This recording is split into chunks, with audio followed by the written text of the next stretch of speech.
Aula 90, Evangelho segundo São Marcos. Queridos irmãos e irmãs, em nome do Pai, do Filho e do Espírito Santo. Amém.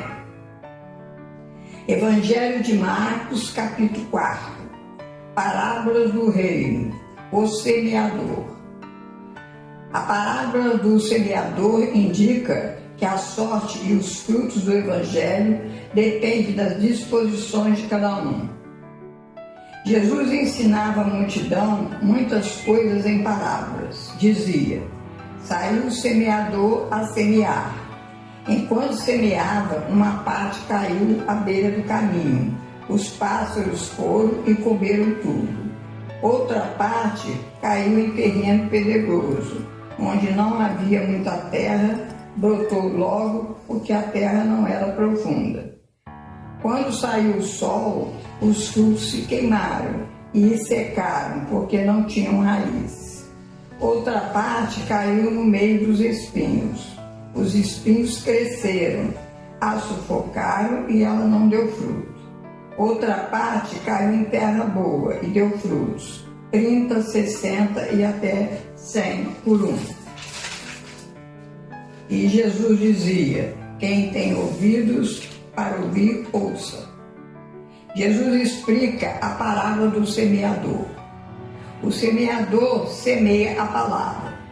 Os que estão à beira do caminho são aqueles nos quais a palavra foi semeada.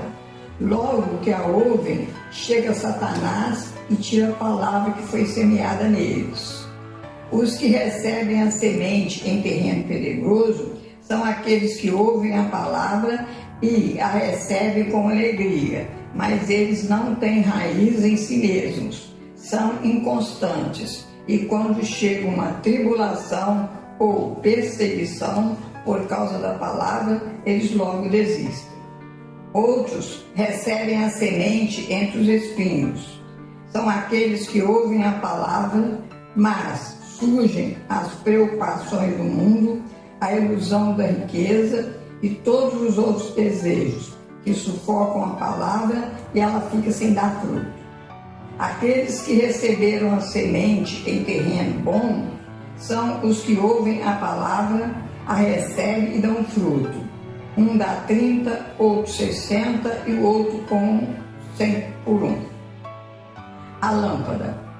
Jesus continuou: por acaso alguém acende uma lâmpada para colocá-la debaixo de uma vasilha ou de uma cama? Claro que não.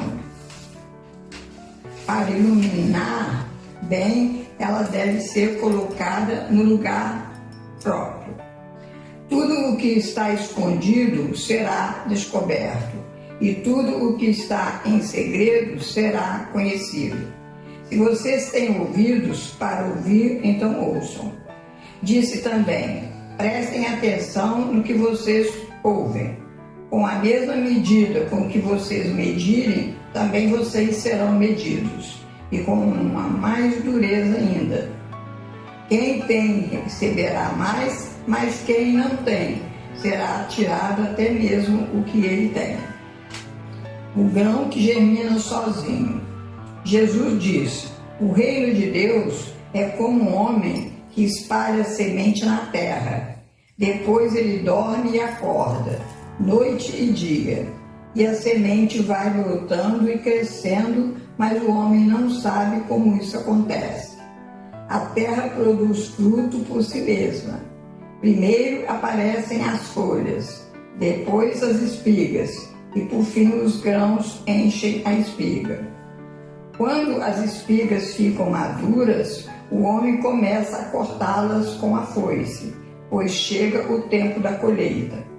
A missão de Jesus é portadora do reino de Deus e da transformação que ele provoca. Uma vez iniciada a ação de Jesus, cresce e produz frutos de maneira imprevisível e irresistível. O grão de mostarda. Jesus continuou: com que podemos comparar o reino de Deus? Ele é como uma semente de mostarda que é a menor de todas as sementes. Depois de semeada, cresce muito até ficar a maior de todas as plantas. Ela dá ramos grandes, de modo que os pássaros do céu podem fazer ninhos em sua sombra. Para a multidão, Jesus só falava com parábolas, mas quando estava sozinho com os discípulos, ele explicava tudo.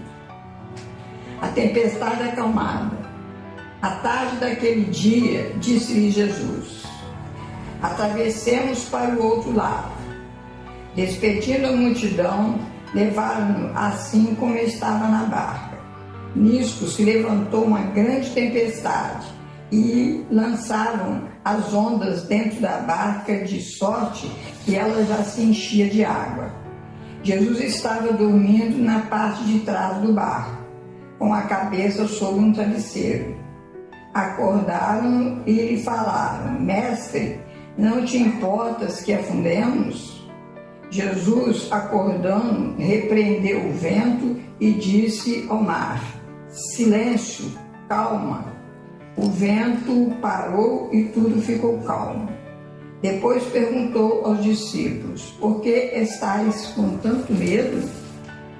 Vocês ainda não têm fé? Conclusão: as parábolas do semeador, da semente que cresce e do grão de mostarda mostram que o reino de Deus não é algo já feito e pronto. É um processo que exige a cooperação do homem com a graça. Quando esta existe, o crescimento do reino, embora paulatino, é seguro e contínuo, até chegar à plena realização. No capítulo 4, versículo 12, o homem tem o poder de resistir ao Espírito Santo. Deus não pode perdoá-lo porque o homem não quer. No capítulo 4, 40, o episódio ensina que o cristão deve ter absoluta confiança em Cristo e no poder divino que nele age. Na próxima aula, o 5º capítulo do Evangelho de São Marcos. Lê a 2ª Epístola de São Paulo aos Coríntios, na página 1485 e 1486, na Bíblia Ave Maria, capítulo 6. Escrevi no caderno o versículo que mais tocar o coração. Que Deus abençoe a todos, em nome do Pai, do Filho e do Espírito Santo.